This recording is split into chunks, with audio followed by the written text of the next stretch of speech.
Superposition of SHM. Superposition basically पूरी physics में बहुत बार अपन यूज़ करेंगे, ठीक है, अलग अलग चैप्टर के अंदर। अभी अपन हाल फिलहाल बात करेंगे सुपरपोजिशन ऑफ एसएचएम की, यानी कि दो से ज़्यादा जो एसएचएम है उनके सुपरपोजिशन की बात करेंगे। ये सुपरपोजिशन हमारा जो अगला चैप्टर आएगा वेव वाला, उसमें भी बहुत ज़्यादा यूज़फुल है और यही वाला सेगमेंट आगे एक्सटेंड होने वाला है। तो अब ये जो बेसिक्स वाला पार्ट इसको आप आराम से देखिएगा, बहुत अच्छा लगेगा आपको। और मैं कोशिश करूँगा कि हर एक छोटे छोटे पॉइंट्स को मैं क्लियर करते हुए आगे बढ़ूँ, ताकि नेक्स्ट चैप्टर में आपको बिल्कुल भी दिक्कत ना आए, ठीक है। तो अपन स्टार्ट करते हैं कि सुपरपोजिशन होता है क्या और इसका एसएचएम के अंदर सुपरपोजिशन का क्या सेंस है। सुपरपोजिशन एक जनरल टर्म्स है, इसका सिंपल मीनिंग यही है कि एक से ज़्यादा इवेंट या एक इवेंट के होने के जो कॉज है वो एक से ज़्यादा है और वो सारे कॉज एक साथ एक्ट करने लग जाए तो इफेक्टिवली वो इवेंट कैसा होगा। तो आप बोलते हो कि इन सब का जो आपके पास, यदि वो मैं कॉज की बात कर रहा हूँ, उससे जो हम देख रहे हैं, चाहे वो स्केलर क्वांटिटी देख रहे हैं, वेक्टर देख रहे हैं, यदि स्केलर देखते हैं तो मैं बोलता हूँ कि इफेक्टिव जो दिखेगा आपको रिजल्टेंट वो बेसिकली सबके एल्जेब्रिक सम के इक्वल होगा। वेक्टर की बात करेंगे तो हम बोलेंगे सबके वेक्टर सम के इक्वल होगा। ये सुपरपोजिशन के अंदर बेसिक्स चीज़ होती है। यहाँ अपन बात करें एसएचएम के सुपरपोजिशन का, तो एसएचएम के अंदर में पता है कि पार्टिकल आपके पास इस तरीके से मोशन में होता है कि उसका जो डिस्प्लेसमेंट या मैं बोलूँ वेलोसिटी, एक्सेलरेशन, ये सब पीरियोडिकली साइनोसॉइडल फॉर्म में वेरी करते हैं। और पार्टिकल का एसएचएम परफॉर्म करने के लिए ज़रूरी है कि उस पार्टिकल को मैं एक तो स्टेबल इक्विलिब्रियम से डिस्टर्ब करूँ, और दूसरा जब आप इसे स्टेबल इक्विलिब्रियम से डिस्टर्ब करते हो तो यहाँ पे एक फोर्स लगता है जिसे आप रीस्टोरिंग फोर्स बोलते हो। ये फोर्स पार्टिकल को ऑक्सीलेट करवाता है मेन पोजीशन के अबाउट, और ये वाला force it is directly proportional to displacement आ जाता है और डायरेक्शन वाइज अपोजिट आ जाता है। तो उस मोमेंट पे ये जो एसएचएम होता है, सॉरी जो ऑक्सीलेशन होता है, उसी को आप क्या बोल देते हो, एसएचएम। ये वाला पार्ट अपन पढ़ गए। अब सपोज ये वाला पार्टिकल है, उस पार्टिकल को मैंने डिस्टर्ब किया और कोई फोर्स लग रहा था, मैं इसे F1 बोल देता हूँ, ये रिस्टोरिंग फोर्स FR1, और इसके इन्फ्लुएंस में ये एसएचएम परफॉर्म कर रहा है और उसके एसएचएम की कुछ इक्वेशन रही होगी, let's suppose that is Y1। अब बोल रहा हूँ इस पार्टिकल ये F1 की बजाय एक किसी दूसरे रिस्टोरिंग फोर्स FR2 के इन्फ्लुएंस में आके एसएचएम परफॉर्म करता है, तो इसके एसएचएम की इक्वेशन रहती है Y2, बराबर है।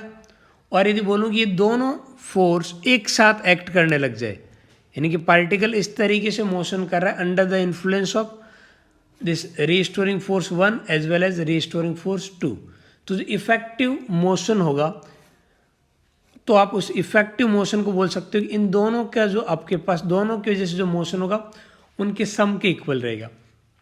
यानी कि जो रिजल्टेंट मोशन रहेगा पार्टिकल को, मैं उसे लिख सकता हूँ Y1 प्लस Y2, ठीक है। अब यहाँ पे जो Y1 है बेसिकली एसएचएम की इक्वेशन है और Y2 एसएचएम की इक्वेशन है, ठीक है। यदि डिस्प्लेसमेंट ले रहा हूँ यहाँ पे Y, तो डिस्प्लेसमेंट वेक्टर क्वांटिटी, इस वजह से मैं इसे वेक्टर फॉर्म में ऐड करूँगा। यदि डिस्प्लेसमेंट की जगह तुम कुछ और क्वांटिटी लेते, जैसे स्पीड ले लिया, ना कि वेलोसिटी, स्पीड देता तो मैं उसे एल्जेब्रिक फॉर्म में ऐड करता, ठीक है। तो इस तरीके से यहाँ पे जो इफेक्टिव चीज़ें हैं मैं उस पर बात कर रहा हूँ, तो इस तरीके से मैं लिख सकता हूँ। ये जो लिखने का तरीका है इसी को अपन बोलते हैं सुपरपोजिशन, बराबर है। अब यहाँ पे सुपरपोजिशन के कुछ अलग अलग सिचुएशन वाइज अपन समझेंगे सुपरपोजिशन का कैसे होगा। अच्छा, पहले तो सुपरपोजिशन का मीनिंग समझ में आया ना, कि F1 के इन्फ्लुएंस में इसने एसएचएम परफॉर्म किया, उसकी कुछ इक्वेशन थी। फिर यदि F2 के इन्फ्लुएंस में करता तो इक्वेशन कुछ और आती, और अब मैं बोलूँ यदि दोनों के इन्फ्लुएंस में करेगा तो रिजल्टेंट इन दोनों के इक्वल आ जाएगा, रिजल्टेंट जो इनके एडिशन के इक्वल आ जाएगा। ये जो लास्ट स्टेटमेंट लिखा ना और ये पूरी जो स्टोरी बोली, इसी को अपन बोलते हैं सुपरपोजिशन ऑफ एसएचएम। अब यहाँ पे ये Y1 और Y2 ये अलग अलग केसेज में अलग अलग होने वाला है, ठीक है। यानी कि रिजल्टेंट आपके पास जो Y है वो एसएचएम की इक्वेशन आएगी नहीं आएगी, ये सब देखना है। अभी हमें 1 बाय 1 सारे फैक्टर को एनालाइज करना है, ठीक है। तो मैं अलग अलग इसमें केसेस लेके बात करता हूँ। सबसे पहले केस की बात करता हूँ, जब हमारे पास ये जो y1 और y2 की बात कर रहा हूँ, यानी कि जो दो SHM हो रहे हैं, ये दोनों SHM एक ही लाइन पे हो रहे हो, इन सेम डायरेक्शन, दोनों SHM यदि सेम डायरेक्शन में हो रहे हो। उसके अलावा और क्या चीज़ ले रहा हूँ, सेम फ्रिक्वेंसी, यानी कि जो आपके पास दोनों फोर्स के इन्फ्लुएंस में पार्टिकल का SHM हो रहा है, दोनों के इन्फ्लुएंस में फ्रिक्वेंसी उतनी आ रही है, ठीक है, सेम फ्रिक्वेंसी आ रही है, सेम डायरेक्शन, यानी कि एक ही लाइन पे दोनों चाहते हैं ऑक्सीलेट हो। वो भी F1 सपोज y एक्सेस पे ऑक्सीलेट करवा रहा तो F2 भी y एक्सेस पे ही ऑक्सीलेट करवा रहा है, ठीक है। तो सेम डायरेक्शन, सेम फ्रिक्वेंसी और same mean position, same mean position, दोनों के लिए, दोनों फोर्स के अंडर आपके पास पार्टिकल की मीन पोजीशन एक ही है, सेम मीन पोजीशन। ये एजम्पशन लेके मैं चल रहा हूँ और देख रहा हूँ कि क्या नज़ारा होने वाला है, ठीक है। रिजल्टेंट मोशन कैसा होगा, रिजल्टेंट मोशन की फ्रिक्वेंसी क्या रहेगी, रिजल्टेंट मोशन का एम्पलीट्यूड क्या रहेगा, और मोस्ट इम्पोर्टेंट वो SHM होगा कि नहीं होगा, ठीक है। तो ये मैं पहला केस लेके चल रहा हूँ जहाँ पे ये मेरा एजम्पशन है कि इतनी चीज़ें सेम है, तब बात करते हैं। उस केस में मैं इधर से शुरुआत कर लेते हैं। सबसे पहले यदि मैं बोल रहा हूँ कि पार्टिकल दोनों ही एक F1 की वजह से y एक्सिस के अबाउट ऑक्सीलेट कर रहा है, तो इसकी इक्वेशन को मैं ऐसा लिख सकता हूँ, y is equal to A1 sine omega t plus some initial phase, हाँ है ना, इस तरीके से। और मैं यहाँ पे इनिशियल फेज 0 लेके चल रहा हूँ। आप कुछ और भी ले सकते हो, मुझे कोई दिक्कत नहीं, आप 5-1 ले सकते हो। ये आपस इक्वेशन 1। और दूसरे फोर्स F2 के इन्फ्लुएंस में पार्टिकल के SHM की इक्वेशन मान लेते हैं, ये है y1 और y2 दोनों सेम डायरेक्शन में, यानी कि y एक्सिस पे पार्टिकल SHM कर रहे हैं। फ्रीक्वेंसी में क्या लेके चल रहा हूँ, सेम लेके चल रहा हूँ, और दोनों का जो इनिशियल फेज है वो बेसिकली डिफरेंट है। आप चाहे ऊपर 5-1 नीचे 5-2 लो, या कहीं एक ही जगह 5 ले लो, एक ही बात है, ठीक है। मैं ये मान के चल रहा हूँ कि दोनों के एम्पलीट्यूड डिफरेंट है, देख लो, एक का A1 माना, एक का A2 माना, लेकिन फ्रिक्वेंसी दोनों की सेम मानी है। और एक y एक्सिस पे तो दूसरा भी मैंने y एक्सिस पे लिया है, एक y1 और दूसरा x2 नहीं लिख रहा हूँ, समझ में आ रही बात, सेम लाइन पे आ रहा है, तो सेम डायरेक्शन, सेम फ्रिक्वेंसी और मेन पोजीशन भी दोनों के सेम है, बराबर है। अब आपके पास सुपर पोजिशन के अकॉर्डिंग आप बोल सकते हो कि जो रिजल्टेंट मोशन होगा उसके डिस्प्लेसमेंट की इक्वेशन इन दोनों के इक्वल आनी चाहिए। और जब आप पास दोनों वेक्टर सेम लाइन पे होते हैं तो आप वेक्टर एडिशन करो, या फिर मैं उस टाइम पे एल्जेब्रिक एडिशन करूँ, दोनों एक ही बात है। इस वजह से मैं दोनों के एल्जेब्रिक एडिशन की बात कर लेता हूँ, चलेगा, बहुत बढ़िया। अब मैं वैल्यू पुट कर रहा हूँ, देखते रहिए। A1 sine omega t plus A2, यहाँ पे साइन A प्लस बी का फॉर्मूला लगा सकता हूँ ना, साइन A प्लस बी के फॉर्मूले से मैं इसे ऐसा लिख सकता हूँ, sine A cos B plus cos A sine B, चलेगा। इस ब्रैकेट को अपन ओपन करते हैं, इस ब्रैकेट को ओपन करता हूँ तो यहाँ पे A1 plus A2 cos phi, ये पूरा कांस्टेंट है, इसको मैं साइड में ले लेता हूँ, क्योंकि ये जो आपके पास फाई है इनिशियल फेज ऑफ वेव, ये आपके पास SHM2 वाले इक्वेशन का, ये टाइम के साथ वेरी नहीं करेगा। ये वाली इक्वेशन मैंने ऐसे लिख रहा हूँ। यहाँ पे क्या बचेगा, यहाँ बचेगा A2 साइन फाई और कॉस ओमेगा टी, ये पूरा पार्ट कांस्टेंट है। थोड़ा सा रीअरेंज करने के लिए मैं यहाँ पे कुछ एजम्पशन मान के चल रहा हूँ। इस पूरे की जगह मैं लिख देता हूँ R कॉस थीटा, और इस पूरे की जगह मैं लिख देता हूँ R साइन थीटा। यानी कि मैंने इस पूरे का एज्यूम किया है आर कॉस थीटा और आगे वाले को क्या एज्यूम किया है आर साइन थीटा। ये एज्यूम करने का क्या बेनिफिट है, हमारी इक्वेशन के अंदर आर कॉमन आ जाएगा, आर कॉमन आ जाएगा, अंदर क्या बचेगा, अंदर बचेगा हमारे पास ये sign omega T cos theta plus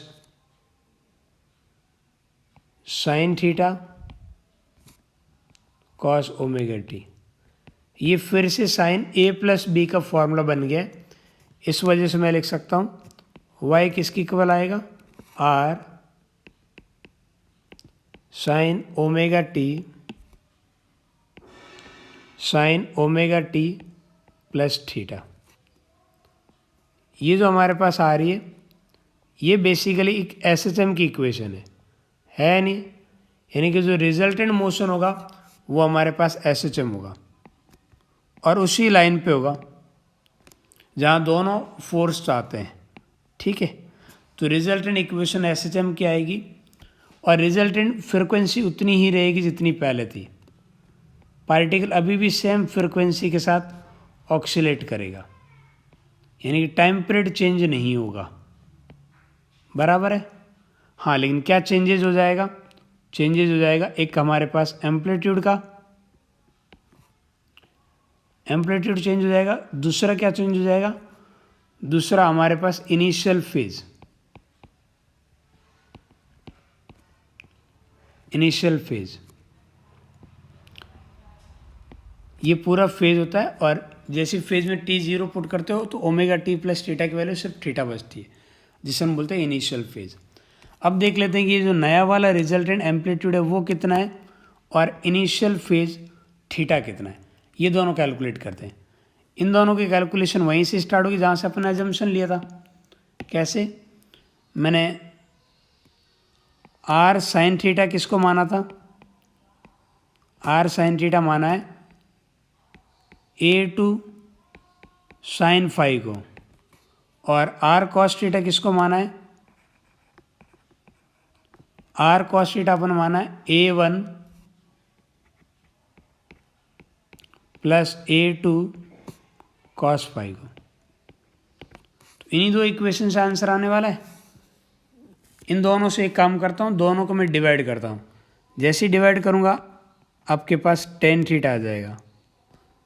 ten theta कितना आएगा, टेन थीटा की वैल्यू आ रही है ए टू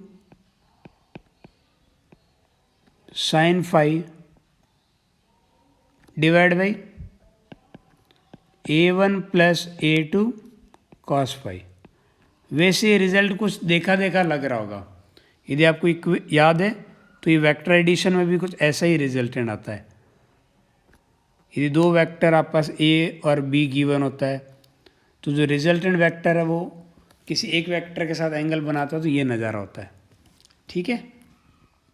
दूसरा, यहाँ पे इन दोनों इक्वेशन को स्क्वायर करके ऐड करो तो क्या आएगा, R square sine square theta plus cos square theta 1, तो ये बनेगा ए टू का square sine square phi plus इधर वाले के स्क्वायर करेंगे तो ए वन का स्क्वायर प्लस ए टू का square cos square phi plus 2a1 a2 cos phi,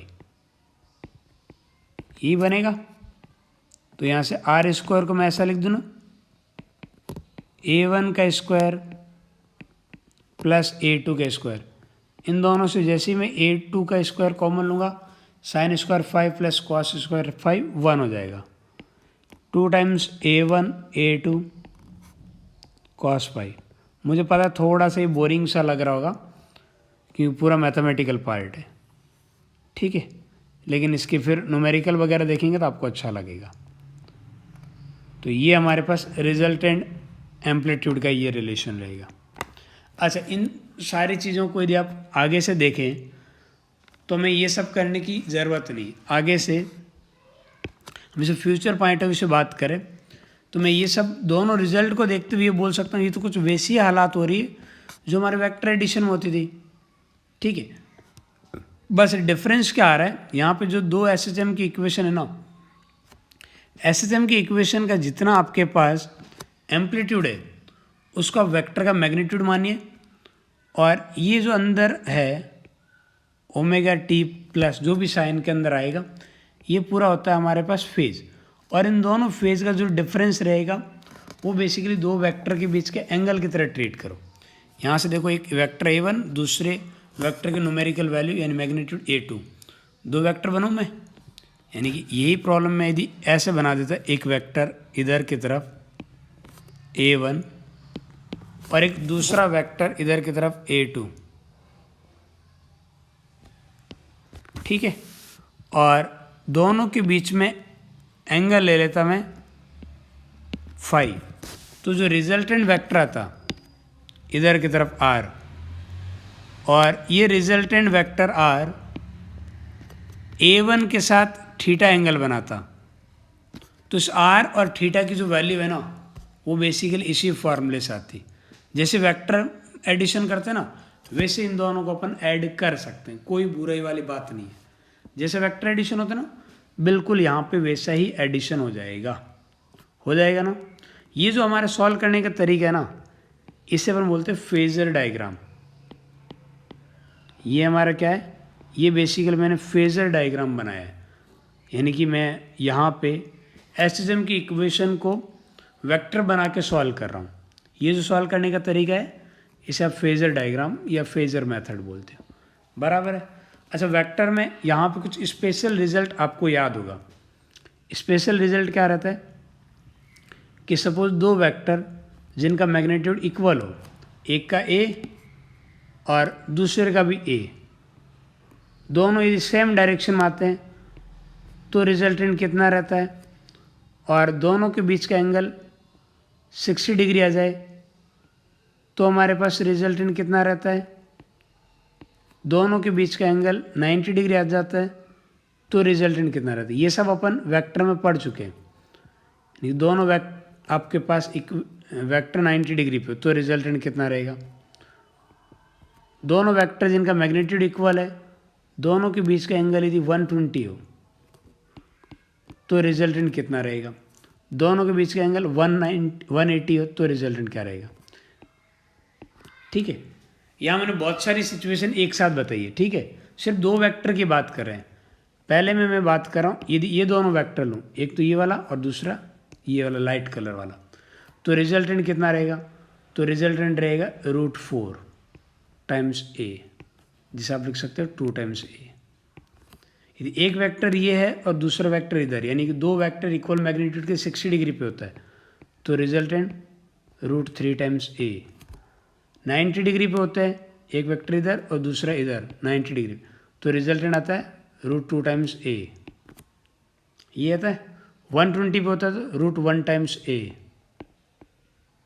जिसे आप A लिख सकते हो, और 180 पे आता तो 0। ठीक है, तो इस तरीके से 0, 1, 2, 3, 4 इस सब के रूट के हिसाब से भी आप याद रख सकते हो, बराबर है। ये स्पेशल रिजल्ट कई बार हमें काम आता है। उम्मीद करता हूँ आप इन चीज़ों का ध्यान रखोगे। ये अपन कौन सा केस डिस्कस किया, याद रखना, ये अपन फॉर्मूले ये तभी लगा पा रहे हैं जब पहली बात तो सेम डायरेक्शन हो, दूसरा फ्रिक्वेंसी सेम हो, तीसरा मीन पोजीशन सेम हो। उस केस में आप एसएसएम का जो सुपर पोजिशन है उससे आप वेक्टर एडिशन की तरह सॉल्व कर सकते हो। ठीक है, ओके। सुपर पोजिशन पे ये क्वेश्चन दिया है that amplitude of vibrating particle due to superposition of 2 SHMs. ये दो इक्वेशन दिए, दोनों वाई में है ना, इसका मतलब ये दोनों आपके पास एक ही डायरेक्शन बात हो रही है, और दोनों का एम्पलीट्यूड कितना है, इसका एम्पलीट्यूड है 1 और इसका एम्पलीट्यूड है 1, यानी कि दोनों का एम्पलीट्यूड इक्वल है।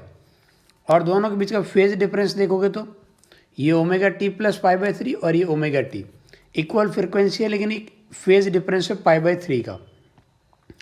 π/3 बोले तो 60 डिग्री। आप इसे वेक्टर की तरह सॉल्व कर सकते हो ना जब सेम डायरेक्शन में होता है।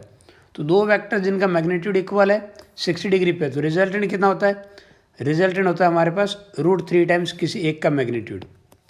ये लो, तो ऑप्शन कौन सा सही है, सही। ऐसा बड़ी आसानी से सॉल्व कर सकते हो।